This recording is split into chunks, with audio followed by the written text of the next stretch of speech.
The Antikythera mechanism is not human tech. The divers thought it was a rock until it broke in their hands. Inside the green crust, gear teeth, caught the light like a secret refusing to stay buried. A clock from a world that wasn't supposed to have clocks. And when scientists read the math engraved around those dials, the numbers pointed beyond what ancient history allowed. If that's true, our timeline's off by centuries. A shipwreck off Antikythera, pulled up in 1901, catalogued, misfiled, and ignored, until an archaeologist saw something impossible inside, a discovery arc that hooks attention and primes sharing. Tonight, we follow the clues gear by gear toward a question curators hate: who built it and how? The wreck that wouldn't stay quiet. Get this, the storm had pinned their little sponge diving boat near the cliffs. The men were cold, exhausted, and already thinking about the long row home. Elias Stadiatos went overboard anyway, cinched in a heavy suit, breathing through a hose that groaned with each pull. When he hit the bottom, he waved his hands like he'd landed in a bronze orchard, statues, amphorae, and shards glittering in the dim. They came back with help, then with government permission, then with crates. Among the marbles and bronze arms was a lump that looked like bread baked wrong. Curators laid it on a shelf at the National Archaeological Museum in Athens. It sat there, swelling and flaking, until someone tried to move it and the crust split. The break didn't reveal pottery. It revealed a ring of tiny, regular triangles, the points of gear teeth, set in concentric planes, seized together by 2,000 years of salt. Valerio Stays, the archaeologist who noticed it, didn't just squint and guess. He saw inscriptions along the edge, cramped Greek letters describing scales and months. He saw axles. He saw train upon train of wheels that shouldn't be there. He knew what the 19th century looked like inside: precision, ratios, clockwork. But this thing came from a Roman-era shipwreck. The words and the corrosion told him it was older than mechanics had any right to be. He took a risk. He said it out loud. There was an ancient mechanism in that rock. The pushback came fast. A misinterpretation, a coincidence, a decorative something. The file card was terse. The museum moved on. What didn't move on was the nagging truth locked in the fragments. Meanwhile, the divers were done.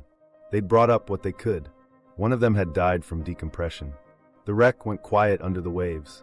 Decades later, the quiet broke. By the mid-20th century, radiography had gotten good enough to see through the bronze without cutting it to pieces. In 1959, early X-ray studies hinted at internal gearing.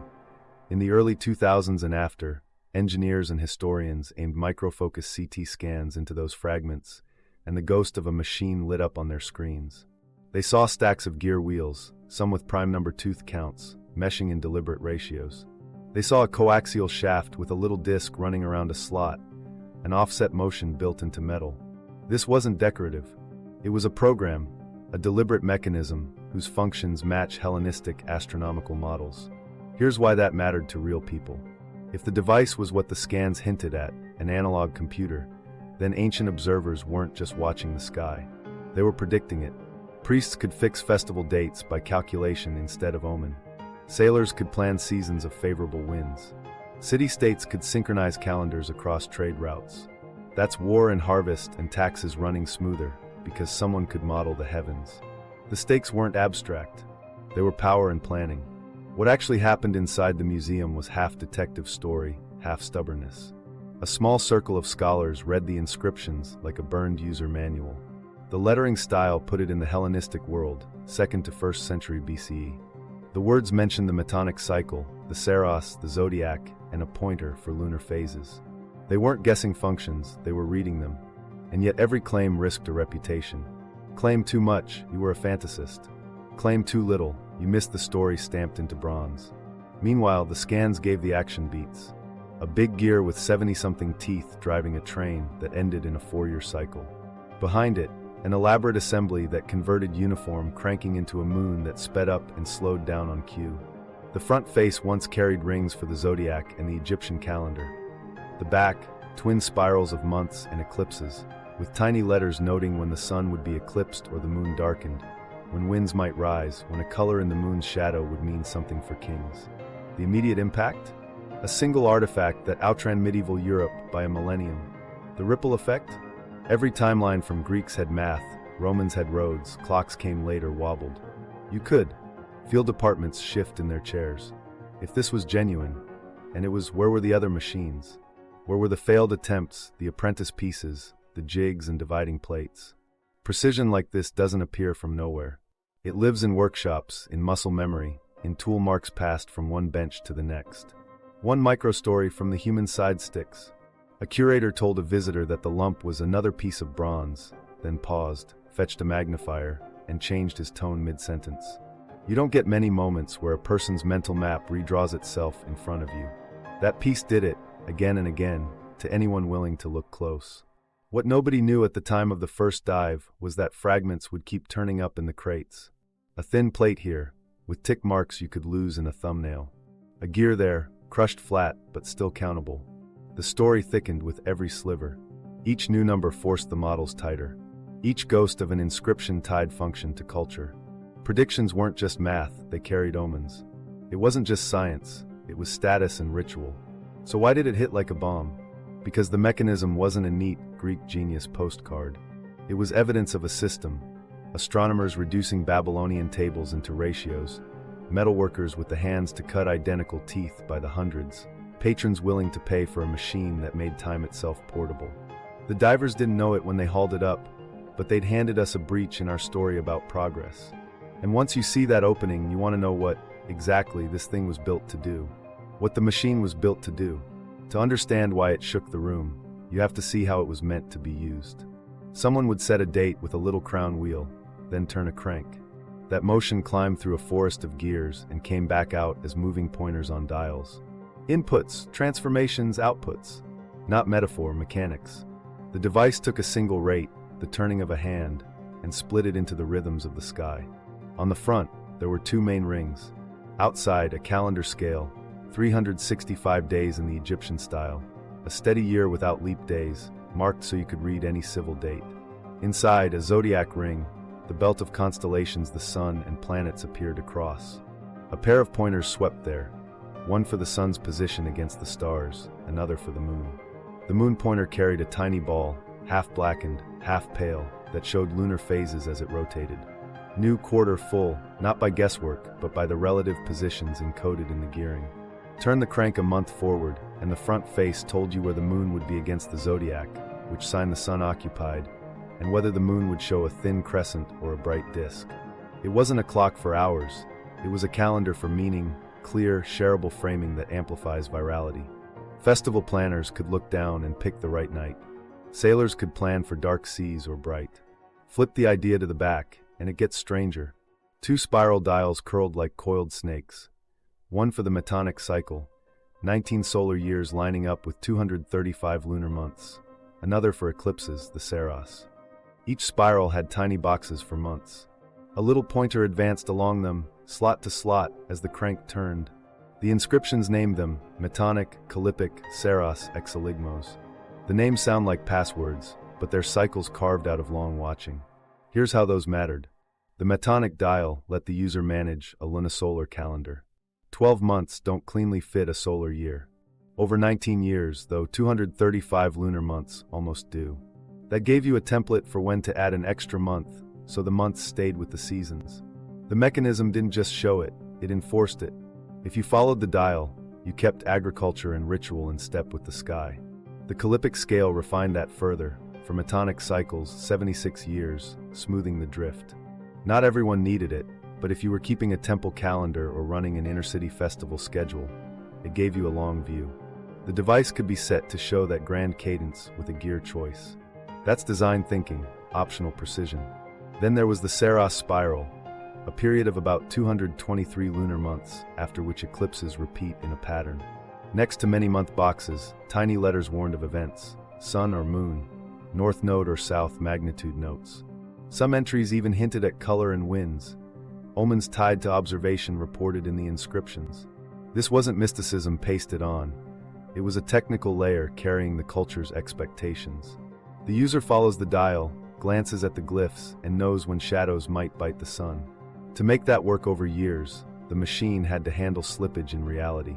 The designers built in the Exeligmos 3 Saros cycles, about 54 years and a bit, to correct timing drift so an eclipse prediction would land at the right hour of the day. That's not casual sky lore.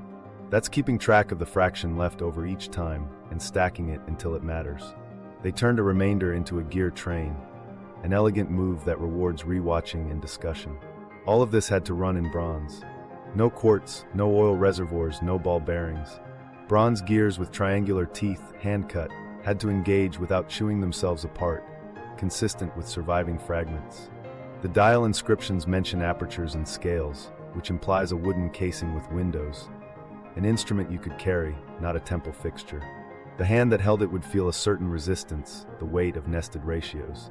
What nobody can miss is the constraint under the elegance. Predicting future skies without telescopes means you're leaning on patterns. Babylonian tables gave periods. Greek geometry turned them into models. The Antikythera mechanism made those models physical. It didn't know why the moon sometimes runs fast and sometimes slow, but it made the pointer do it on cue. It didn't see an eclipse coming, but it flagged the month boxes where geometry and periods say one can occur. Meanwhile, the front face's zodiac ring and phase indicator gave the user a nightly reality check. If the model drifted, you could recalibrate by the stars. Start dates mattered. Inscriptions hint at setting the device using known celestial events. That means the maker expected users to adjust it. Another sign it was a working tool, not a demonstration toy. The stakes of that are simple and heavy. With this box, a city could normalize its time, project its rituals, and sync with allies. Farmers could predict seasons better. Sailors could choose launch windows. Priests could stage eclipses not as surprise terrors, but as framed moments. All from cranking a handle and reading dials. Function is one thing, but when you stare at the gear trains that make those dials honest, the math inside starts to feel uncomfortable. The periods aren't clean. The moon cheats. And yet the teeth keep up. The gear ratios that shouldn't exist. Here's where the teeth start talking. Count them. Not roughly, exactly. A train on the back follows a 127-tooth gear, keyed to 235 steps along the Metonic spiral, meshing through pairs that collapse 19 tropical years into lunar months you can crank. Prime heavy counts show up where shortcuts would have been easier. That matters. Prime numbers resist being factored into simple approximations, so if you choose them, you're chasing precision, not convenience, consistent with reconstructions published by the Antikythera research teams. Now look at the lunar display. The moon doesn't move cleanly. Some months it sprints, others it lags. Hipparchus modeled that as an epicycle, the moon looping on a smaller circle as it goes around Earth, based on period relations derived from Babylonian data and Greek geometry. The mechanism builds that irregular speed into metal using a pin and slot. One gear carries a pin on a small, offset disc. The mating gear's slot forces the follower to speed up and slow down once per animalistic month. You turn the handle uniformly, but the moon pointer surges and hesitates in a rhythm that matches observation. That's abstract theory translated into tolerances and brass filings. This is where manufacturing steps onto the stage. Triangular teeth can't be sloppy if they're supposed to transmit anomaly without binding. Tooth size has to be uniform or backlash, the slack between teeth, will smear the lunar phase and drift the eclipse markers off their boxes. Concentricity matters too. If the gear faces aren't flat, the pin won't track the slot smoothly. That means a workshop with dividing methods to mark equal angles around a blank, jigs to hold plates steady, and hardened scribes or templates, so every Will family looks like it had the same teacher. You can infer the bench from the marks. File strokes are consistent. Spacing keeps error under a degree on dial scales that run for years. The pointer shafts are coaxial, one tube inside another, so the sun and moon can share the same sky. That isn't a lucky guess with a punch. It's lathe-adjacent thinking, a culture of concentric shafts, collars, peened rivets, and square section arbors peened mushroom tight. They didn't have watchmakers' lathes as we know them, but they built to the same logic. Follow one gear train step by step. The main drive will turns once per year. A reduction links it to a 235-step metonic output, so one full revolution of the metonic pointer takes 19 years. Off that branch, another pair produces the Callipic option, 4 metonics in a bundle, by adding a gear with a tooth count that nudges the drift down over 76 years. The counts aren't arbitrary. They're ratios of periods measured by centuries of watching, then expressed as teeth you can tally with a pin. Meanwhile, something else is happening on the eclipse side. The Saros dial wants about 223 synodic months. You could fake it with 18 years 11 days, but they didn't. They built gear counts that walked the pointer around 223 boxes, and then to fix the time of day slip, they indexed an exoligmos, 3 Soroi, 54 years plus change, so users could carry the remainder and land the shadow at the right hour. That correction only works if your tooth counts keep phase with stubborn fractions. The impulse to round disappears here. They're embedding leftovers. What nobody knew at first was how sensitive the anomaly unit had to be. The pin slot offset has a specific magnitude, not somewhere near. Too shallow and the moon's speed hardly varies. Too deep and it swings wild. The surviving model implies they tuned that offset to match Hipparchus numbers within useful bounds. That suggests either access to his tables or an equivalent pipeline of data, refined enough to justify the build. Now consider where. Bronze on bronze scratches, dulls, widens. If you want decades of service, you cut deeper roots at the base of teeth. You keep pressure angles low enough that force rolls rather than digs, and you design for minimal cumulative error. The mechanism splits tasks into trains, so one sloppy will doesn't destroy the whole prediction. That's systems thinking. It reads like a tradition, masters teaching apprentices where to leave material, when to harden, how to lap a pivot until it turns like it's floating. Here's the stakes beat, because it's not just clever. Those prime tooth decisions, the anomaly pin riding an offset, the nested coaxials, together they draw a red line through lost technique. To execute them, you need indexing methods, dividing plates or their functional equivalent, and practice making identical parts. A one-off miracle rarely lands on prime counts and fractional corrections that line up with centuries-long cycles. The teeth tell you there was a shop where errors got caught before assembly. This was the moment everything changed for the narrative. The moon's weird speed, encoded mechanically, wasn't a parlor trick. It was a boundary crossing, mathematics hardened into gear steel. Well, bronze, years before calculus and long before clockmakers in Europe rediscovered complex trains. So if the moon's misbehavior is tamed here, what else is hiding in those ratios? That open loop keeps viewers hooked and fuels comments. The moon's anomaly, centuries early. To see how far ahead the maker was thinking, watch that little epicycle work. You turn the crank uniformly. A hidden disc, mounted off-center, carries a pin. That pin rides inside a slotted follower attached to the moon train. Because the disc is offset, the pin's path isn't a circle around the center, it's a wobble. Once per animalistic month, the follower speeds, then slows. On the dial, the moon pointer breathes, sprinting through one sign, lingering in the next, like the sky itself. Why does that matter? The moon cheats our neat clocks. Its orbit is an ellipse, so its angular speed varies. Ancient observers didn't have ellipses yet, but they had regularities.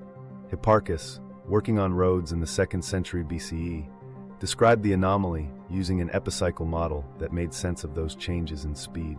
The mechanism doesn't cite him, but it acts like his math. The offset magnitude bakes a number into brass. It's not decorative, it's a measured claim. Now line that up against later theory. Ptolemy, writing centuries after Hipparchus, refined the lunar model with constructions that accounted for non-uniform motion, including the equant in planetary models. That approach pushed accuracy in a different geometric framework. The Antikythera maker chose a path that looks earlier, a simple epicycle physically realized, not Ptolemy's later construction. That choice hints at the date of the underlying tables and the environment where the designer learned them. It feels like roads, observatories, star catalogs, careful watchers counting risings on the horizon. The exoligmos shows up here, too, as a quiet fix for a loud problem. Eclipses recur with the Saros, but not at the same hour. After one Saros, your prediction lands a third of a day off. 3 Soroi later, an exoligmos, you've added a whole day's worth of correction, bringing the eclipse back to the same time of day. The inscriptions encode that reality. The builder wasn't content with the month. He wanted the hour to match. That's an astronomer's irritation turned into a gear decision. Here's where the human element cuts through. Picture a designer hunched over a cramped tablet of numbers, then stepping to a bench. He files an arbor, peens a rivet, checks the slop in a slot. He's translating a column of lunar longitudes into the feel of a pin tracking a groove. When the follower hiccups in the right spot, he knows the numbers are now in motion. That bridge, from theory to mechanism, usually shows up much later in history. Here, it happens 2,000 years early. The stakes for getting that bridge right were real. If your lunar phase is off by a day, your festivals drift. If your eclipse prediction misses the hour, your temple loses face. If your calendar slips, farmers plant at the wrong time. By locking the anomaly and the exoligmos into the device, the maker promised reliability. He turned a variable sky into a repeatable crank. What nobody knew at first is how many iterations it must have taken to land that offset. Too small, and the moon pointer barely varies. Too large, and it swings past observation. The surviving parts suggest a tuned value, close to Hipparchus' estimate of the lunar anomaly. That smells like a workshop running tests, wooden mock-ups, chalk arcs on a bench, fragments of earlier slots tossed aside. It reads like an engineering culture, not a single stroke of luck. Meanwhile, across the Mediterranean, later mechanicians wouldn't try anything this bold in gears for more than 1,000 years. Water clocks told hours, automata entertained, but epicyclic trains that modulate speed to match a celestial anomaly? That's rare even in medieval and early modern Europe. Which lands us back at the headache. Either the Greeks built a whole class of instruments we haven't found, or this was a peak of integration that rose and fell in a generation. Both possibilities discussed in current scholarship. And yet, eclipses are only part of this machine's ambition. The anomaly is the signature flourish, but the real story is how it sits inside a system that manages months, years, and long cycles without losing step. The epicycle is one voice in a choir. The back spirals tick off decades. The front face matches phase to constellation. The exoligmos carries leftovers across half a century. It all moves when a hand turns a crown. This was the moment everything changed for how we read the fragments. The device wasn't demonstrating a concept. It was doing a job. It took Hipparchus' sky and made it portable, measurable, crankyable. Long before Ptolemy wrote arguments, someone made a box that performed them. And yet, for the maker, eclipses were just one promise kept. The next promise is bolder. The shadows themselves, predicted and annotated month by month, on a spiral that dared to tell users when the sun would dim. The Saros dial and the eclipse code.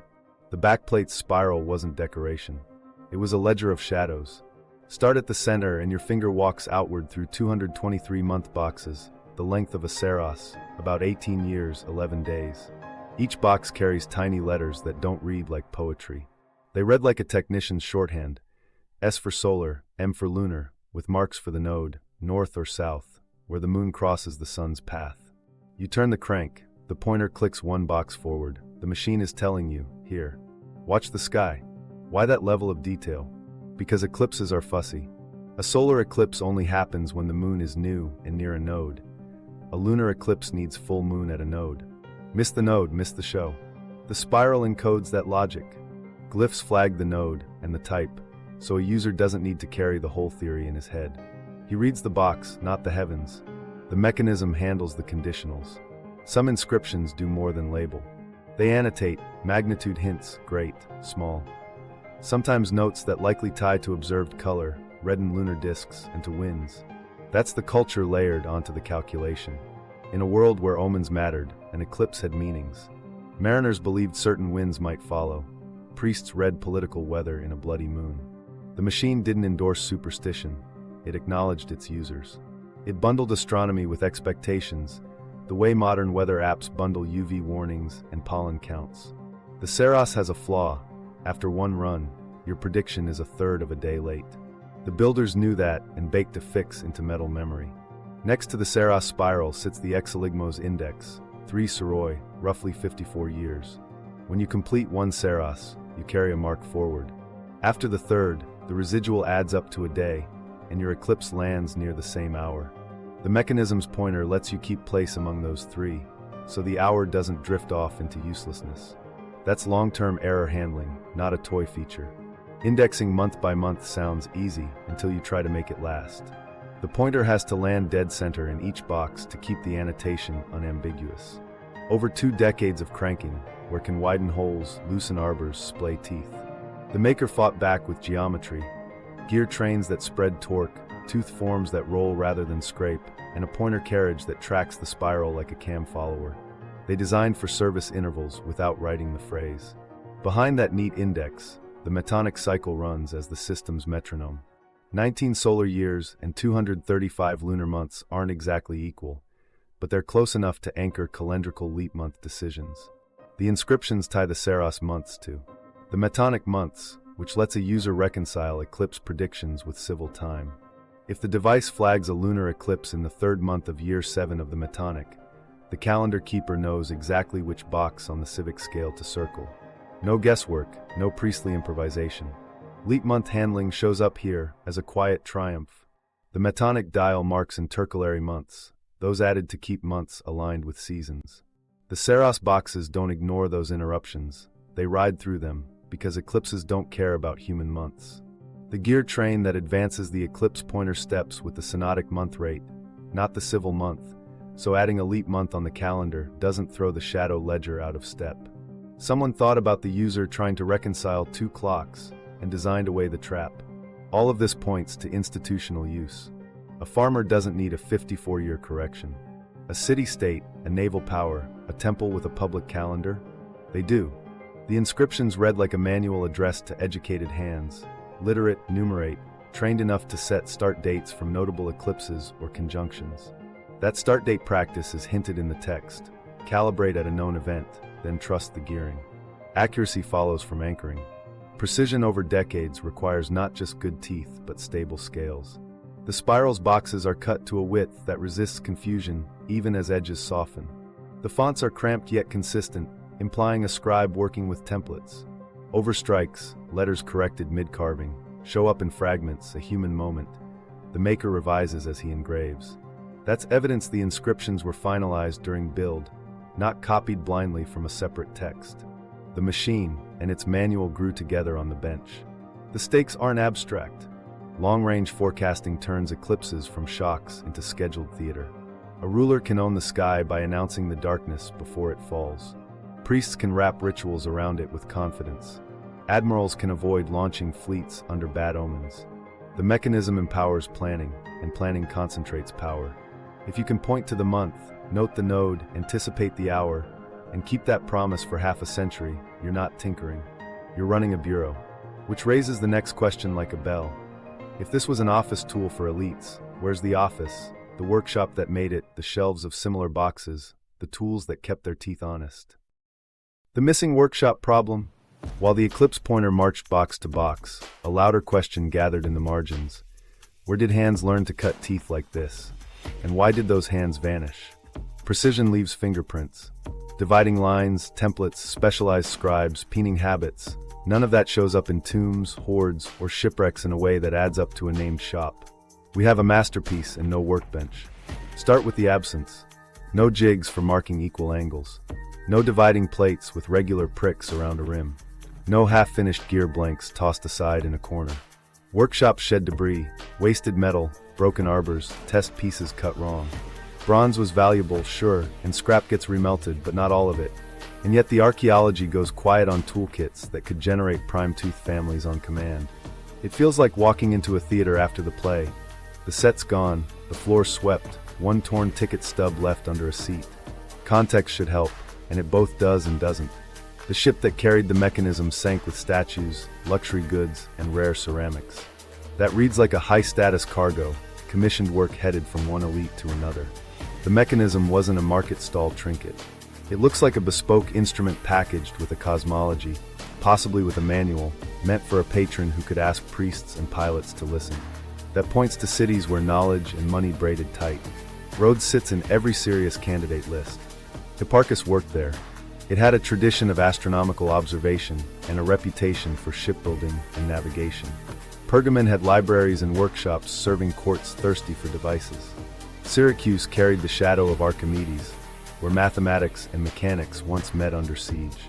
Inscriptions on the mechanism carry a Doric-flavored koine, a dialect hint that pulls toward Rhodes or its sphere. Audience clues point to literate users comfortable with technical Greek and ritual annotations. All arrows nudge toward an Aegean shop that spoke both math and metal. But then the gap yawns again. If Rhodes had a bench where epicycles became slots, where are the siblings?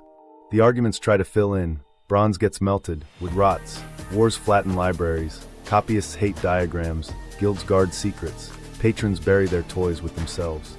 All true, yet traditions echo.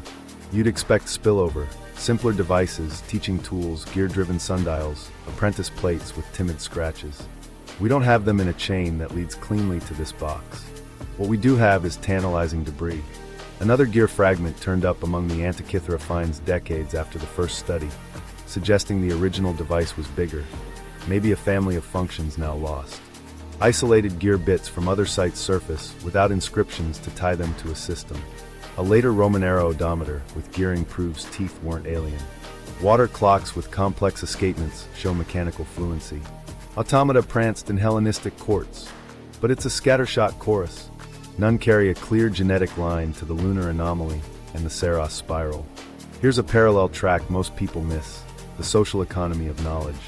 If a workshop served elites, the first loyalty was to patrons, not publication. Devices became soft power. A city that can schedule eclipses throws a shadow longer than any trireme. That environment breeds secrecy. Masters train a few apprentices inside households. Drawings stay on wax tablets that get wiped. When a siege comes or a patron dies, the bench goes quiet, the tools get repurposed, the methods thin. Add Roman tastes, pragmatic engineering over celestial toys, and the market for cosmic calculators shrinks. The craft survives in other forms, just not in the one we're hunting. Tool marks whisper anyway. Consistent pressure angles say someone's standardized tooth patterns. Overstruck letters on the dials say inscriptions were corrected during assembly. Text and mechanism maturing together in one room. The coaxial shafts, tubular and nested, say a maker had a way to bore straight and true without a modern lathe. Those are not village improvisations. They're the residue of a place where specialists argued over a half degree and reached for the same file every time. It's tempting to solve the void with a single name. Call it Archimedes. Declare it his students. But the dialect and the dating don't sit cleanly with Syracuse in his day, and the design choices lean toward Rhodes after him. More important, hero labels flatten networks. One genius doesn't crank out prime-tooth cultures alone. He sits at a table with observers, table makers, money, and muscle. The mechanism's very existence says team, not lonely spark. So either a tradition vanished nearly overnight, or our records stitched with holes. Fires in libraries matter. Port archives sink. Rural temples collapse and get quarried. The copyists who favored poetry over procedural diagrams made sure odes outlived. Manuals. For 2,000 years, sand buried shipwrecks. It shouldn't surprise us that a delicate bronze brain slipped between footnotes. It should bother us that we're content with that. While that was happening in the scholarly world, arguments about gaps and ghosts, the metal kept insisting. Someone had a bench where gears got graded, a wall where tables hung, a shelf where finished boxes waited for patrons. We haven't found that room. We might never. But every consistent tooth, every calibrated spiral, every corrected letter points back to it like a compass. And that's the headache for the timeline. If the workshop's missing, is it because it never existed, or because it was one room in a wider system we haven't learned to see? 1,000 years too soon. While curators argued about workshops, a darker realization crept in. The calendar computer in those fragments sat like a mountain peak with no foothills. From this device, you're supposed to walk down a slope into Roman gadgetry, into early medieval contraptions, and arrive at the great astronomical clocks of Europe. But the slope isn't there. It's a cliff. We jump from a 1st century BCE gear brain to cathedral towers ticking in the 14th century. That's 1,000-year silence. Here's why that silence bites. Roman engineering is everywhere: arches, aqueducts, pumps, odometers with gears counting cart miles. And yet fine astronomical gearing is rare to invisible. The Roman taste leaned practical, heavy, standardized. You see worm gears driving mills, but not pin-and-slot epicycles whispering lunar speeds. The craft to cut teeth existed. It just wasn't pointed at the sky in ways we can hold in our hands. So the mechanism looks like an Aegean comet streaking across a Roman blue, then gone. Knowledge doesn't vanish politely. It fragments. Wars torch libraries. Scribes copy poetry over procedures because poems sell. Workshops close when patrons die.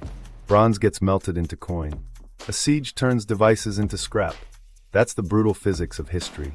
And yet, even in collapse, traditions leave crumbs, student pieces, imitations, manuals. With Antikythera, we get almost none of that. The gap isn't just long, it's clean, like someone swept. What nobody knew at the time of the first reconstructions was that the wreck wasn't done talking. Decades after the initial studies, another fragment surfaced from the museum's storerooms. part of a gear train that tightened models and suggested more functions were once attached. That late whisper matters. It hints the original instrument was richer than the already staggering core, and if one complex device rode that ship, there could have been a family of them serving elites. One ship down doesn't mean one workshop total. Meanwhile, across continents, water clocks in the Islamic Golden Age sprouted ingenious escapements and programmable displays, preserving and expanding mechanical astronomy. Automata in Byzantine courts charmed ambassadors with birds that sang and lions that roared. Chinese mechanicians built armillary spheres and geared towers. Europe, centuries later, built astronomical clocks that pushed planets around gilded dials. The world remembered how to lace gears into predictions. But the European gearwork that finally matched Antikythera's astronomical ambition feels like a rediscovery, not a handoff. The parchment that should bridge the Aegean bench to Strasbourg's cathedral clock is blank or buried. There's another angle nobody likes to say out loud: suppression by neglect. When empires change taste, tools lose status. Rome absorbed Greece and kept the math in books, but the courtly gadget culture thinned. A cosmological calculator that flatters a Hellenistic ruler's image might look like a toy to a Roman prefect who needs siege engines and tax tables. Funding flows shape what survives. A century of different spending can erase a craft's public face, while leaving just enough talent to keep ships sailing and mills grinding. What about guild secrecy? It keeps appearing as a soft explanation. Masters teach sons, not strangers. Techniques remain oral, encoded in gesture, not ink. If a line breaks, plague, revolt, exile, the method dies with a handful of hands. The mechanism reads like a product of that kind of intimacy. Coaxial tubes fitted until they glide. Pressure angles that repeat because a particular file lived on a particular bench. Inscriptions corrected as the build evolves. That's a household craft, not an academy course. Skeptics push back. The Greeks were brilliant. One extraordinary device proves high ceilings, not aliens or hidden empires. True, but ceilings usually sit on walls. Where are the walls? From Antikythera to medieval clocks, we have isolated marvels. Heroes' pneumatics, villains' trick pitchers, Archimedes' legends, later Islamic clocks, European automata. The line is dotted, not continuous. And our mechanism sits at an awkward altitude in that dotted line. Too accurate, too integrated, too tuned. To be a lone hill. The stakes of admitting this gap aren't just academic. If knowledge can spike and then disappear for a millennium, our own stories about inevitable progress get shaky. It says a society can hold advanced technique in a small circle and lose it when that circle snaps. That's not comforting. It means archives matter more than myths, and redundancy beats genius if you want memory to survive. While that argument unfolds, one stubborn fact keeps needling the consensus. Every time we resolve a new inscription, it ties the box tighter to practice. Start dates, month names, correction marks, operational language, not showmanship. This wasn't a model under glass. It was a tool with a service life. Tools like that invite duplication. Duplication implies a shop. A shop implies a market. A market implies a culture. So either the culture's traces are still underwater, still mislabeled in drawers, or buried under modern streets, or we've trained ourselves not to recognize them when we see them. What nobody expected was how personal the gap would feel. A diver in 1901 grabs a lump and changes a century's mind. A curator in 1959 peers through X-rays and hears gears whisper. A graduate student decades later notices a fragment in a tray and moves a pointer half a box. People keep finding the past where it shouldn't be. Social proof that sustains curiosity and sharing. And each discovery tightens the same squeeze. If this machine is genuine, and it is, it landed 1,000 years too soon for our timeline. Which means the timeline needs fixing, not the metal. The Archimedes hypothesis under stress. While everyone stared at the cliff in the timeline, a comfortable answer started making the rounds. Call it Archimedes. Cicero wrote that Archimedes made a device that showed the motions of the heavens, planets, moon, sun. So why not hang Antikythera on the greatest engineer's hook and go home? It's neat. It's heroic. And it short-circuits the harder question. What network could actually build this?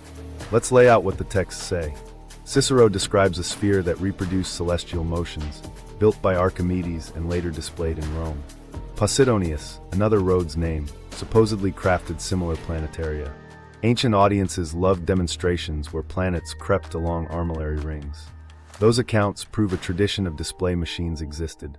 They don't prove tooth counts, inscriptions, or a pin-ant slot. They don't name the bench that cut a 223-step Saros spiral. Now look at the object in our hands. The inscription's letter forms and vocabulary land us in the Hellenistic world, but not in Archimedes' Syracuse. Linguists here koine with Doric flavor, Rhodes territory, a century after his death. The function set isn't a theatrical planetarium. It's a calendar bureau toolkit, metonic management, Saros and Exeligmos tracking, zodiac with lunar phase, weather and omen notes. That's a different user story. Archimedes' legend sits in a court of siege engines and paradoxes. This box reads like an office instrument for a literate civil religious operator. Design lineage pushes the same way. The Antikythera device hides sophistication behind compact gearing. The anomaly solution is an epicyclic pin-ant slot buried in a stack, not a ring and sphere walkthrough for a noble's salon. Planet tracking would need additional trains and displays we don't see in the surviving fragments. Reconstructions that try to cram 5 visible planets onto this chassis start inventing wheels the metal doesn't support, given current fragmentary evidence. The safer read is narrower: sun, moon, calendars, eclipses. That's already audacious without adding Mars. Why does attribution by fame keep coming back? Because our brains want single causes. A name collapses uncertainty into a story we know how to tell. The lone genius who leapt ahead. But the metal argues for a shop that solved 1,000 little problems. Coaxial tubes that don't bind, pressure angles that repeat, tick marks engraved so consistently you'd swear a template sat under the stylus. Those are communal habits, not one man's afternoon. There's also the date problem. Archimedes died in 212 BCE. The shipwreck is 1st century BCE. Could a device in his tradition survive and sail 100 years later? Maybe. Ideas do drift forward. But the dialect and the explicit cycle labels, metonic, Kallipic, Saros, Exeligmos, feel like vocabulary standardized after his era, shaped by Rhodes' school of observation. Hipparchus, working on Rhodes in the 2nd century BCE, is the better candidate for the theory pipeline feeding this machine, even if he never touched a file. That still doesn't name a builder. It names a place where tables met brass. Skeptics push a counterpoint. If Cicero saw a planetarium with predictive gears, why can't Antikythera be its cousin? Fair. Yet cousins share features you can point at. The mechanism's surviving faces are dense with month boxes, eclipse glyphs, and user instructions in compact script. A showpiece planetarium would advertise planets visibly. It would boast of Mars and Jupiter with labeled pointers. Here, the inscriptional voice is operational. Do this, read that, note the node. If you strip the romance, you're left with a disciplined appliance. The human angle matters because names shape careers. Slap Archimedes on the device and you smuggle prestige into any claim about lost knowledge. You also blind yourself to apprentices and patrons. A hero label can erase a network of shipwrights, navigators, temple scribes, and bronze cutters who all fed the bench. It can also hide the obvious. To deliver this precision, someone needed steady orders, repeatable processes, and feedback from users. That smells like an institution, not a savant. What nobody knew until the scans read the layers was how iterative the thing feels. Overstruck letters show corrections mid-build. Tooth counts align with prime-heavy choices you make when you're tuning ratios, not drafting a monument. The pin-ant slot offset looks calibrated to a particular dataset, not myth. That's test and revise behavior, the heartbeat of a working shop. If you want an ancient name, call it what it is, a Rhodian program. So what does Archimedes give us here? Permission to believe that Greeks could imagine machines that map the sky. He opens the ceiling, proves the culture's appetite for mechanism tied to mathematics. But when we force his shadow over this box, the details start arguing back. Wrong city, wrong century, wrong use case. The safer, sharper claim is bigger and more unsettling. This wasn't a lone genius artifact. It was an output of a network that could turn Babylonian periods and Greek geometry into hand-cranked time. If we accept that, the search shifts from a single statue's pedestal to a street of doorways, teachers, scribes, cutters, patrons, most of which we haven't found. And that's the point. Misattribution doesn't just get the credit wrong. It masks the mechanism we really need to chase.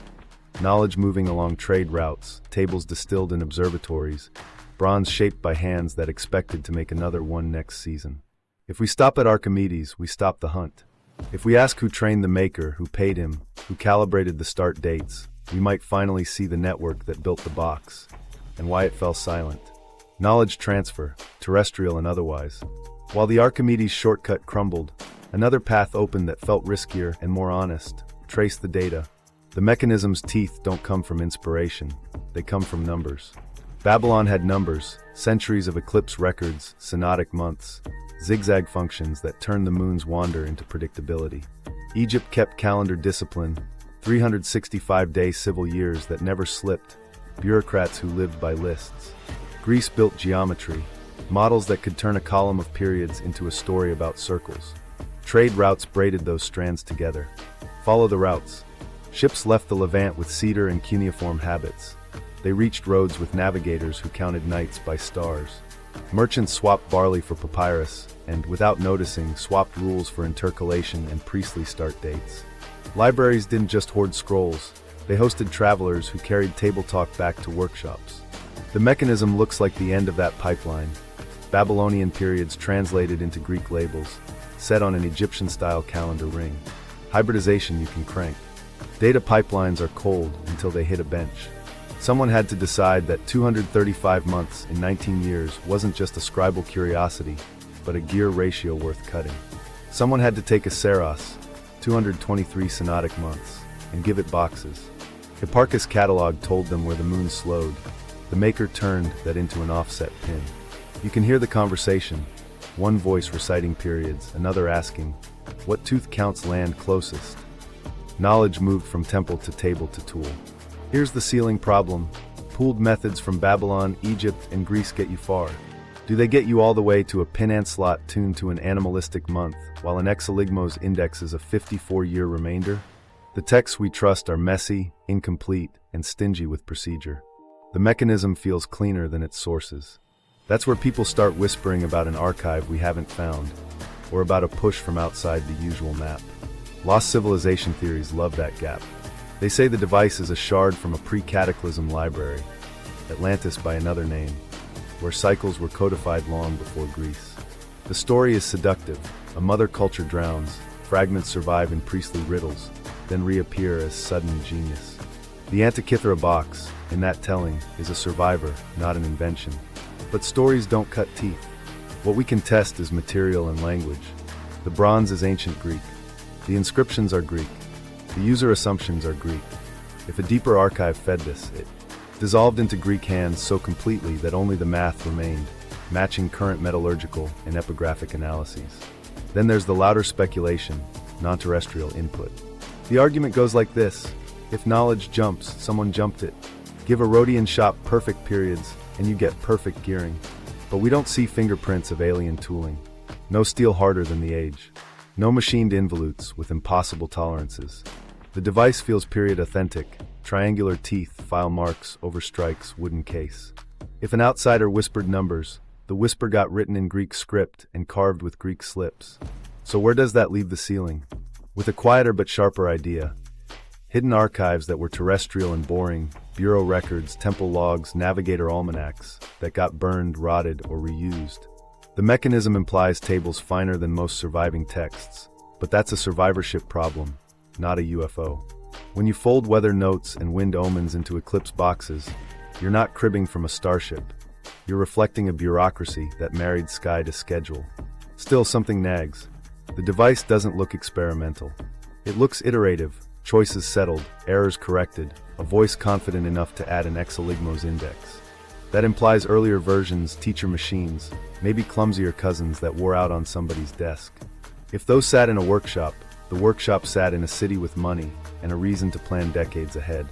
A naval power, a festival hub, a place where sailors cared about nodes as much as merchants cared about harvest dates. Rhodes rings that bell. Meanwhile, elsewhere, knowledge transfer wasn't mystical, it was contractual. A patron pays a scholar to compile tables. The scholar brings them to a bronze cutter. The bronze cutter builds a box that makes the scholar's patron look prophetic. The shipwreck's cargo tells you the client list, statues for display, instruments for prestige. If a tool like this traveled, it traveled with status. That's how a single bench can punch above its weight, by making time feel tame for people who rule cities. What nobody knew at the time of the first scans was how much the inscriptions would anchor the argument. They don't read like a relic from a lost empire. They read like a working manual by people who knew their audience. Pointer, aperture, month names, cycle labels. They're practical, localized, and legible to a Greek literate class. The device might have ancestors we can't see. It might rest on tables that went to ash. But the hands we can see belong to a network we can map. Babylonian records boiled into cycles, Greek geometry turned into trains, Rhodian craft turned into gears. So terrestrial or otherwise, the safe call is mundane and staggering. Human transfer, across cultures, refined by practice, sharpened by need. An angle that invites debate without shutting down curiosity. If there was an extra push, it came from lost shelves, not lost planets. And yet the feeling remains. The box sits like a radio tuned to a frequency we barely catch. Push further. What if this wasn't an isolated marvel, but one module in a larger toolkit? A navigation stack that let elites pilot not just ships, but futures. Was it part of a navigation stack? Push the lens to sea level. The Aegean in late summer, a deck that smells of pitch and brine. A pilot who's memorized coastlines and stars. He doesn't need a bronze brain to see north. But long voyages, treaty deadlines, grain convoys arriving before a market flips. Those aren't solved with instinct alone. That's where the mechanism starts to look less like a curiosity and more like one module in a kit. Eclipse prediction sounds lofty until you tie it to sailing seasons. In the eastern Mediterranean, wind patterns shift with the calendar. If your bureau can tell you which months bring Etesian winds and pair that with omen notes people respect, you can schedule departures so crews buy in. The Saros boxes that mention winds aren't meteorology, they're compliance, cultural glue that makes a timetable stick. A fleet launches not when a tyrant shouts, but when the sky agrees. The box gives cover. Now pair it with known tools. An astrolabe, later perfected, but with prototypes in the Hellenistic mind, lets a mariner measure star altitudes to estimate latitude. A sun shadow device, a gnomon or sun compass, gives noon and bearings on a clear day. Star tables, whether on parchment or in a pilot's head, predict risings and settings on the horizon. The mechanism sits beside them on a chest. It doesn't tell you where you are. It tells you when the sky will offer its best cues. Together, they form a workflow. Measure, consult, decide. Start dates hint at this integration. The inscriptions suggest calibrating the device using known celestial events. A famous eclipse, a conjunction noted by many. That practice is anchoring. A navigator could set the mechanism at the home port using a widely witnessed event, then trust its dials for months. It becomes a portable calendar standard, a way to keep a fleet's reckoning in sync when clouds wash out the stars for a week. There's a planning horizon baked into the gears. The Metonic dial manages 19-year rhythms. The Saros walks 18 years of eclipses. The Exeligmos stretches to 54. That's beyond a single voyage. It reads like an instrument built for institutions. Naval commands scheduling convoy seasons, temple authorities aligning festivals that draw ships and trade, royal bureaus coordinating taxation by lunar months. Even if the mechanism never touched spray, its logic served people who controlled the sea. Practicality matters. A wooden case with apertures, a hand crank, bronze trains. This isn't a deck hazard if built tight and stowed dry. Imagine a senior pilot's chest. Charts, a shadow board, a bronze ring for measuring angles, wax tablets with port notes, and a box that answers, what will the moon look like when we reach Rhodes? Which month will the eclipse fall and if storms delay us? When do we add a leap month so our contract doesn't slip a season? The instrument reduces arguments. It standardizes time between crews from different cities. Tie and temple astronomy. Hellenistic ports were wrapped in ritual. Sailing under a bad sign was a morale problem as much as a navigational one. If priests and pilots share a machine, omens and operations align. The inscription's blend of technical labels and omen glosses feels designed to cross that aisle. You can read it as a priest and get your color note. You can read it as a pilot and plan around crowds and fees when festivals swell a harbor. Calibration strategies make it concrete. Set the device to a recent eclipse observed across the region. That's your zero. Use the zodiac pointer to verify the sun's sign against dawn stars on a clear morning. Adjust if needed. Check the lunar phase ball's prediction against the night sky at anchor. If the phase lags, tweak the start date wheel. This isn't mystical. It's field service. A trained user keeps the model on the rails with a few known sights. Could it couple physically with other instruments? Not with gears meshing across devices. but with procedures. An astrolabe reading feeds confidence back into the mechanism's setting. A star table entry verifies the zodiac scale's drift. A noon shadow check aligns the civil date ring to local habit if the ship crosses longitudes. The kit works because each piece corrects the others. The mechanism's gift is memory. Cycles longer than a human attention span, cranked forward without losing the thread. Who owns such a kit? Not a lone fisherman. A seafaring elite, Rhodian shipowners with state contracts, royal harbor masters, temple treasurers who rented moorage for festival fleets. A planning bureau where scribes logged eclipses, reconciled wheat months, and issued calendars stamped with authority. The shipwreck's luxury cargo fits that clientele. A mechanism travels with statues because both signal status, the ruler who can command bronze into meaning. The stakes become obvious. If a city runs on predictable festivals, if grain prices swing with convoy timing, if wars hinge on seasonal winds, then a modular toolkit that tames time is strategic. High stakes that make audiences lean in. Lose the workshop, and you don't just lose a gadget, you lose a control system. Which throws us back to the unanswered question echoing from the seabed. If this was one module, where are the rest? And if the rest sank with it, or sit mislabeled in drawers, what bigger system did we just glimpse, then lose to the dark? The Atlantis/pre-flood hypothesis, signals and noise. The louder theory waits just offshore, a drowned mother culture handing down sky codes to latecomers. Call it Atlantis, call it a pre-flood archive, the pitch is the same. The Antikythera mechanism looks too crisp, too integrated, to bloom from scattered scrolls. So people say it's a shard. The Greeks polished it, sure, but the math? That came from older hands that vanished under water and legend. Plato's tale is the on-ramp. He writes of a maritime power wiped out in a cataclysm, a memory carried as story. The timing is slippery, the geography worse. Geology gives us real sea level rises, earthquakes, tsunamis. Archaeology gives us cities drowned piecemeal, not a single global fall. The mechanism sits a millennium and more after Plato's world, and its lettering is clean Hellenistic Greek, not a palimpsest of some unknown script. If there's a mother culture here, it left no accent in the metal. Still, there's a high-level signal that feeds the myth. Advanced calendar tech appears suddenly, in our surviving record, and then goes quiet. It feels like a spike with no ramp. Myths thrive on spikes. A culture remembers procedures by mythologizing them. Storm gods for seasonal winds, serpents eating tails for cycles, heroes pulling the sun's chariot for the ecliptic. Over time, the howdah degrades into a WISO. The Antikythera box, in that light, looks like the reverse, a myth retranslated back into a mechanism. What we can test cuts through the fog. Materials first. The alloy matches ancient bronze.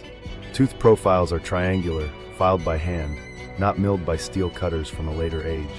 Axles are peened, tubes are swaged, pivots carry the scars of ancient tools. Inscriptions are compact koine with Doric flavor.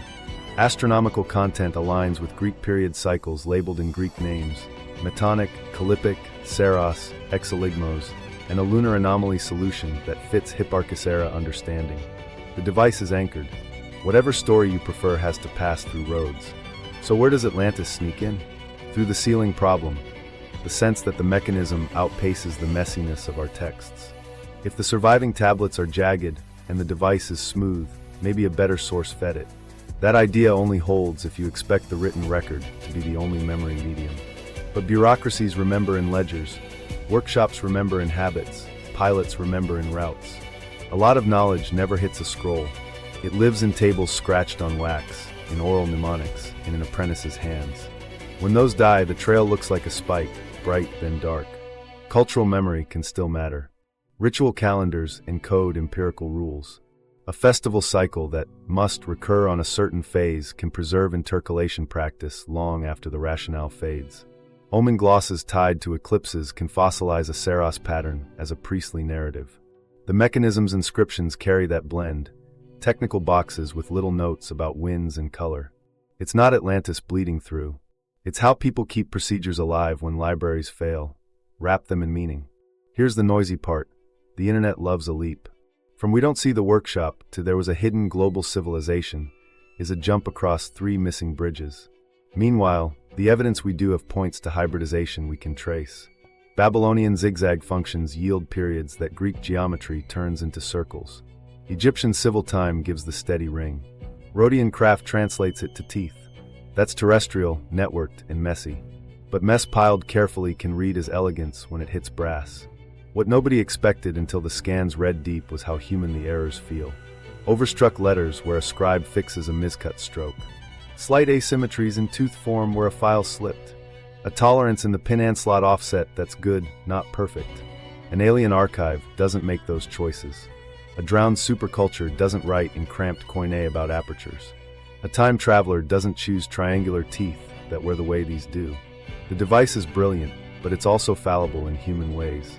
Geology gives one more constraint. Sea level rise since the last glacial maximum is vast, but the Bronze and Iron Age coastlines that fed the Hellenistic world aren't hidden under 100 meters of water. Many Hellenistic harbors are mapped archaeologically. We've mapped harbors, quarries, ship sheds. We've found workshops for coins and statues. A global Atlantis that built gear computers and vanished without toolkits or scripts is a reach.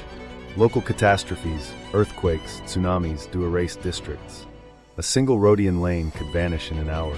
That scale matches the disappearance better than a mythic continent. So what do we do with the itch? Keep the question sharp and the test tighter. Ask for fingerprints a myth can't fake, non-local alloys, machining marks beyond period capability, inscriptions in a script without context, astronomical constants that fix to epochs no Greek could know. The Antikythera mechanism doesn't carry those. It carries period-authentic everything tuned high. That still threatens the timeline, but it doesn't float it. The stakes of sorting signal from noise are real. If we chase Atlantis, we might miss drawers in provincial museums holding the apprentice piece we need. If we wave away the spike as genius, we might ignore networks that make genius possible. The better path is harder. Follow trade, language, and tool marks until they lead to a street with a vanished door. The myth can ride along as a story about how fragile memory is. The metal keeps us honest. The time traveler engineer, thought experiment. Strip the romance and run a test. If a future engineer built this and left it in a 1st century BCE ship, what fingerprints would betray them? Start with materials. A traveler bent on stealth could choose bronze to blend in. But alloys tattle. Modern bronzes carry trace patterns from industrial smelting, tin ratios, lead content, impurity fingerprints that don't match ancient or sources. The Antikythera fragments read like ancient bronze, cast and worked with period methods. No chromium ghosts. No nickel surprises. Nothing that says wrong century. Next, tolerances. A visitor with modern instincts cuts involute teeth and drills coaxial bores with tight fits. Involutes self-correct under load. Triangular teeth don't. The mechanism's teeth are triangular, hand-filed, with pressure angles that vary slightly by family. Period accurate, not machine perfect. The coaxial tubes aren't precision bearings, they're swaged and peened, good enough to run, loose enough to wear. If a time tourist owned carbide tooling, you'd see clean, repeating tool marks and symmetry that screams jigboard. Here, file strokes wander within human bounds. Overstrikes and lettering reveal mid-build corrections, not CAD certainty. Machining marks would shout. End mills leave arcs, planers leave parallel chatter. Lathes leave spiral signatures. On Antikythera, you get scribe lines, compass pricks, chased grooves, and the scratchy cadence of a file lifted and set by breath and fatigue. The pin and slot isn't a milled slot with uniform radius blends. It's carved and trued by hand until the follower stops binding. If a future hand was hiding, they hid inside the limitations of ancient cut and feel, and did it without slipping once. Design choices matter even more. A modern thinker might sneak an escapement to regulate motion or a spring to store it. None appear. Power is direct, human, reversible. No steel springs hiding in a bronze world. A modern tolerancer would avoid long, delicate arbors that bend. The mechanism embraces them, but supports them in the case we've lost. A modern gear designer would prefer factorable tooth counts for service swaps. The builder uses prime heavy counts to nail ratios. Harder to cut, easier to trust. Those are the choices of someone living inside scarcity, not someone constrained only by disguise. Then there's the math. A traveler could encode precise constants. The moon's mean motion calculated to modern decimals, precession rates nailed to arc seconds. The device instead reflects period values, metonic, Callipic, Saros, exoligmos, lunar anomaly approximated within useful bounds. Good, not godlike. If the hand was out of time, they chose to underperform on purpose, mimicking error profiles across dozens of functions. That demands a second miracle: perfect restraint. Consider manufacturing ecosystem signals. One covert genius might fake a single wheel, but a whole instrument hums with shop habit. Repeated pressure angles. Coaxial tube construction used consistently. Lettering styles that match a scribe's hand across dials. Corrections made mid-engraving as the mechanism dictates spacing. That sounds like a bench rhythm. Trial, adjust, standardize. A time traveler could simulate that, but why bake in human inconsistency when perfection costs nothing where they came from? Look for anachronisms in workflow. Templates? Yes, implied by consistent tick marks. Dividing plates? Functionally, yes, rings pricked at regular angles, but executed as if with cords, compasses, or step wheels, not machine plates. Heat treatment? Bronze shows work hardening at pivots, not quench-hardened steel. Lubrication? No sealed reservoirs, no felt wicks, just the expectation of periodic attention. The fingerprints stack toward authenticity by limitation. Now flip the thought experiment. What would count as non-human input that still respects period craft? Numbers outside plausible observation windows. For example, eclipse periodicities tuned to epochs no Greek sky could anchor, or a precession value anchored centuries ahead. Materials with isotopic ratios from distant mines unknown to Mediterranean trade. A geometric construction alien to Greek frameworks. Say, an explicit elliptical solution encoded centuries early. The mechanism doesn't cross those lines. It uses the Greek naming, the Babylonian periods, the Rhodian style of problem solving. So why run this exercise at all? Because it sharpens the criteria. When people say impossible, they often mean unexpected. The device is unexpected, but impossibility would show up as mismatched material science, machining physics out of time, numerical precision beyond the observational base, or conceptual schemes that don't fit the era. We don't see those. We see a virtuoso performance inside period bounds, pushed hard by need and honed by iteration. There's one more human tell. Elegance under constraint breeds compromises you can feel. The lunar anomaly is good enough to satisfy a festival calendar and a navigator, not a satellite. The Exeligmos corrects Saros drift in a way that respects public memory. 54 years, the length of 2 comfortable careers. That's engineering for stakeholders, not a puzzle left by a tourist. The choices answer to priests, pilots, and patrons, not to a prank. So the thought experiment does its job. It doesn't prove origin, it tightens the net. If non-human input touched this, it left no mechanical accent, no chemical footprint, no numerical bravado. What remains is harder and more interesting. People in a place we can name, pulling data across cultures, arguing at a bench, and filing bronze until the sky fit under a thumb. The inscriptions, voices from the workshop. The gears get the headlines, but the letters do the talking. Thin, cramped, patient strokes cut into bronze, not to boast, but to guide. This isn't poetry. It's a manual voice.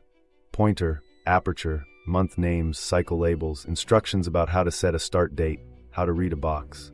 The tone is practical, a technician writing for someone who can read and who has a job to do. Start with the back spirals. Between the month boxes, you find notes that sound like work orders. Eclipse type, node, sometimes wind expectations, magnitude hints. The Greek is koine with a Doric flavor. Rhodian ears would have felt at home. That dialect places the bench closer to the Aegean schools than to Syracuse. More than accent, the vocabulary narrows the audience. Literate, numerate, comfortable with month names and cycle terms, probably accustomed to official calendars. This isn't village Greek. It's Bureau Greek. The letter forms carry fingerprints. Strokes are consistent, but not mechanical. Tick spacing matches templates rather than freehand guesswork. Then a human glitch, an overstrike where a letter goes wrong and gets corrected mid-cut. That little scar matters. It tells you the inscription wasn't copied blindly from a prelayed text. The scribe and the mechanism were conversing. A scale got crowded, the hand adjusted, the wheel decided the spacing, and the sentence followed. On the front, the zodiac ring names constellations in an order that matches expected Hellenistic skycraft.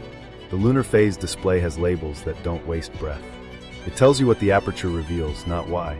That tone, repeated across fragments, reads like a shop standard, house style. Somewhere, somebody taught apprentices to keep words short, letters neat, and lines straight, because the client wants clarity when the crank turns. Now the micro-stories. At the edge of a gear reference, a scribe marks a tooth count, then recuts a numeral. You can almost hear the bench. The maker checks the mating wheel, calls out a correction. The scribe leans back and fixes the mark while the metal is still warm under the file. Elsewhere, a month name is squeezed because the spiral tightened more than the plan allowed. The solution wasn't to start over, it was to adapt. That's live build, not museum drafting. Some text reads like calibration advice. Set your start with a known eclipse. Verify with a sign the sun occupies when dawn stars confirm it.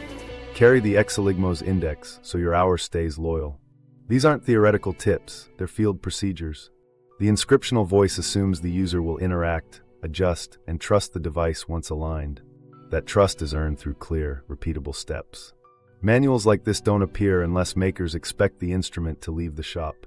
Audience clues keep stacking. The month names and cycle labels sit next to omen glosses that matter to ritual calendars.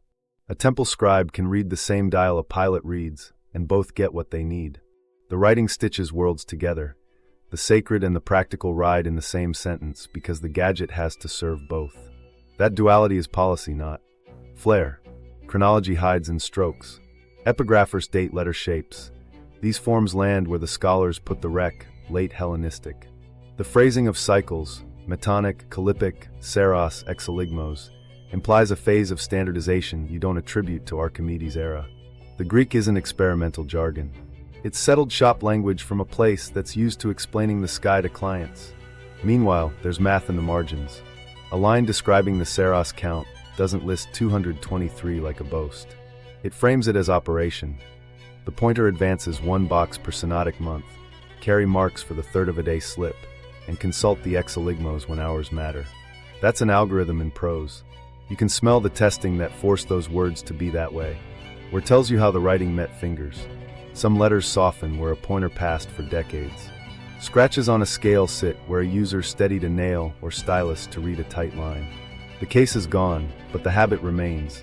Someone stood there, hand braced, whispering month names as they cranked. The inscriptions met breath, not just eyes. The workshop peeks through in spelling choices. Variants consistent across plates point to a single scribe or a small circle that copied each other's habits. The depth of the cut stays steady, which means the same tools, the same touch. Combine that with standardized tick lengths, and you see templates hung on a wall. Words become tooling evidence. What nobody expected when the enhanced imaging pulled ghost letters from corrosion was how much the writing would narrow speculation. You can argue a lot about gears. Language is harder to fake. These sentences lock the mechanism into a Rhodian world that had tables, clients, and deadlines. The device is not an anonymous marvel. It's a product with documentation. And the stakes? The text anchors the machine in a working culture. It proves someone wrote procedures to bridge data and duty. It shows revision in situ, which means feedback loops alive on the bench. It implies training, because a voice like this gets taught. Most of all, it hands us coordinates, a dialect, a tone, a customer. We're not chasing a myth anymore. We're knocking on a door that once had a shop sign, now lost, whose letters we can still hear every time the pointer slides over a word.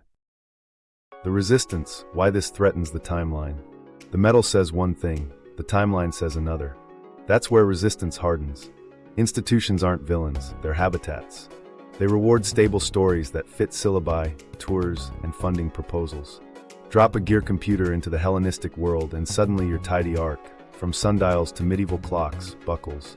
That threatens budgets, reputations, and the comfort of teaching the same lecture for 20 years. Curricular simplicity is a quiet tyrant. Students need a staircase, not a cliff.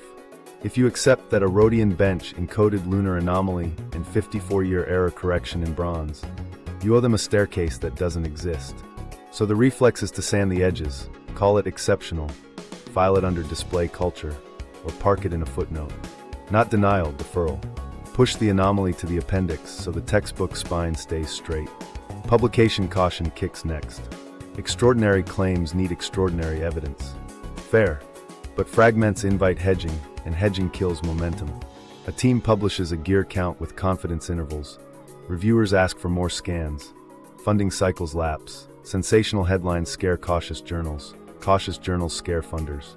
Meanwhile, the metal sits, and the story drifts from labs to loudest microphones. Scholars fear being lumped with cranks, so they underclaim. Sensationalists love the vacuum, so they overclaim. Careers move on the slope between those two cliffs. Prestige dynamics lurk in footnotes. A museum built on classical sculpture wants the statue room to lead the tour, not the corroded box. A department known for papyrology hesitates to pivot into mechanical metrology. Grant committees like continuity. Extend last year's success, not explode a field. If your pitch says, rewrite a millennium of mechanical history, someone sees risk, not opportunity. The safe funding flows to safer questions.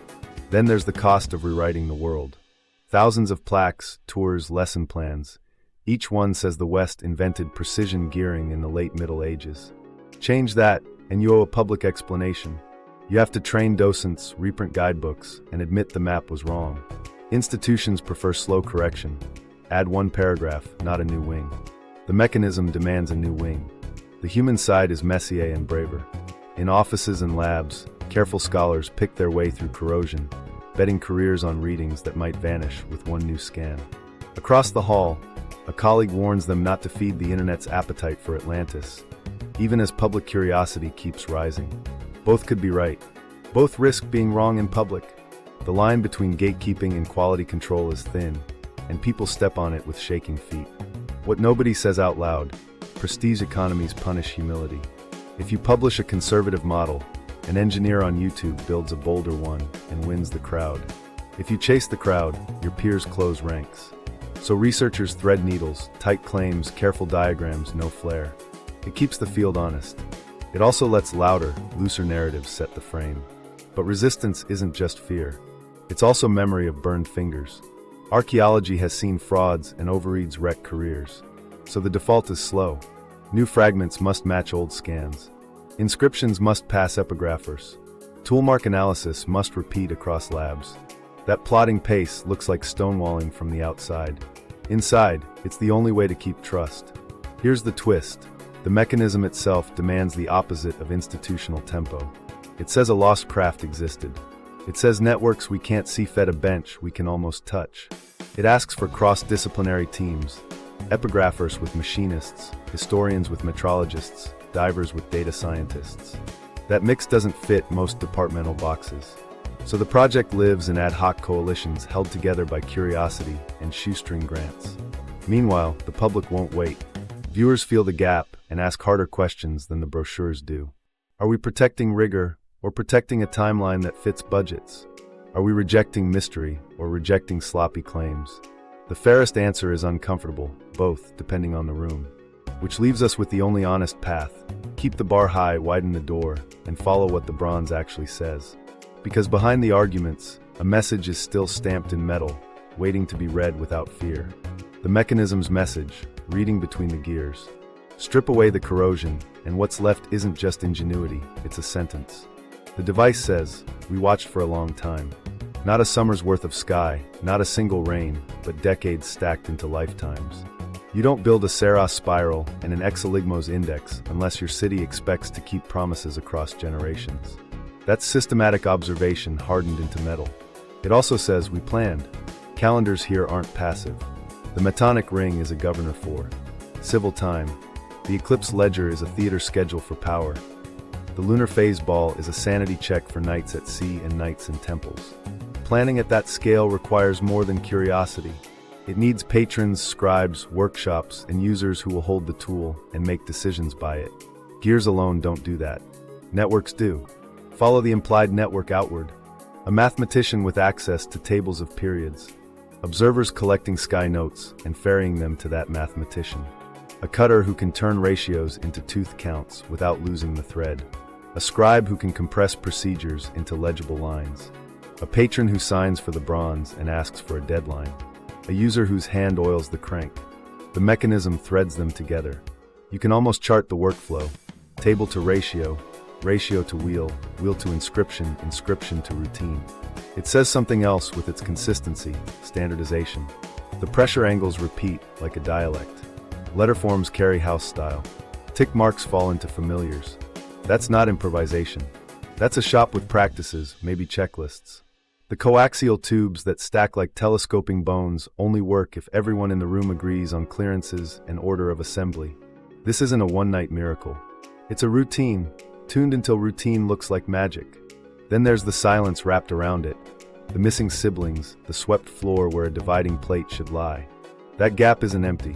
It's loud. It suggests we're looking at the shadow of a larger system, one that left its product in a wreck and hid its bench behind lost addresses. The gap itself becomes evidence. Knowledge once thick enough to produce this could thin in a generation if the money shifted, if the city fell, if the craft migrated to less visible work. The absence testifies to fragility. Open loops call from the broken edges. 2/3 of the device is gone. What sat on the lost plates? Planet indicators at modest fidelity? A dial we haven't guessed that married tidal expectations to lunar cycles for certain coasts? A start date subdial we only half-read? The inscriptions hint at functions we can't reconstruct with certainty. The message isn't just what survives, it's the invitation in what doesn't. Keep looking. The floor of the wreck still has stories pinned under silt. Provincial drawers still hold fragments that don't know their name. There's a practical directive embedded here. Stop hunting heroes. Start hunting infrastructures. Don't wait for an Archimedes to bless the bench. Go where patrons once bought prestige, where ports scheduled festivals to pull fleets, where temples reconciled lunar months to solar seasons. The mechanism points us to those coordinates. Rhodes and its satellites. Pergamon's scholarly court under kings who liked clocks that sang. Places where navigation mattered enough to fund precision. It also nudges the method. Cross the aisles. Pair epigraphers with gear metrologists. Let diverse brief machinists before the next season at the wreck. Bring wind historians to read omen glosses with meteorologists who know the Etesians. The device won't yield to a single discipline because it wasn't born of one. It is a chorus in bronze. To hear it fully, you need the same chorus in teams. The human story is quieter but sharper. Someone took a file to a tooth and made a choice between two grits. Someone decided the exoligmos deserved a whole index because a city's memory needed a device to remember the remainder. Someone cut a letter wrong and owned it with an overstrike rather than start over because time and bronze were tight. Those pressures are familiar. They belong to any shop that builds for use and lives by deadlines. This isn't a relic of mythic beings. It's a portrait of work. Listen closely, and it says one last thing, the part that rattles the timeline. Progress is not a staircase. It's a braid, strands that meet, hold for a while, and then slip apart. The Antikythera mechanism is a knot where the braid held tight. Babylonian period finding, Egyptian calendrics, Greek geometry, Rhodian craft. After the knot, the strands separate. Some run east into water clocks with peacocks that clap. Some sink into monasteries as star tables. Some go quiet until clock towers wake them. If you want the future to inherit more than legends, tie more knots. Redundancy. Documentation. Many hands, not one. So read between the gears, and you get a standing order. Keep searching the wreck and the archives. Rebuild with honesty about what's conjecture and what's read in metal. Recognize the institutions implied by a machine that can keep its own promises for 54 years. And admit the uncomfortable truth the box whispers from the seabed. We were capable of more earlier, and we forgot, an emotional beat that drives shares. The only remedy is to look harder, ask wider, and follow every small clue until it leads to a door we can knock on, or a hole we can finally name. One artifact. Collapse the distance between ancient and modern. Proving memory can sprint ahead of its own century and then vanish. If you want the next chapter, fresh scans, new fragments pulled from drawers, and the on-the-ground hunt for that Rhodian bench, subscribe and turn on alerts. Watch our follow-up on Hidden Greek Tech next. We'll trace the workshops the textbooks forgot.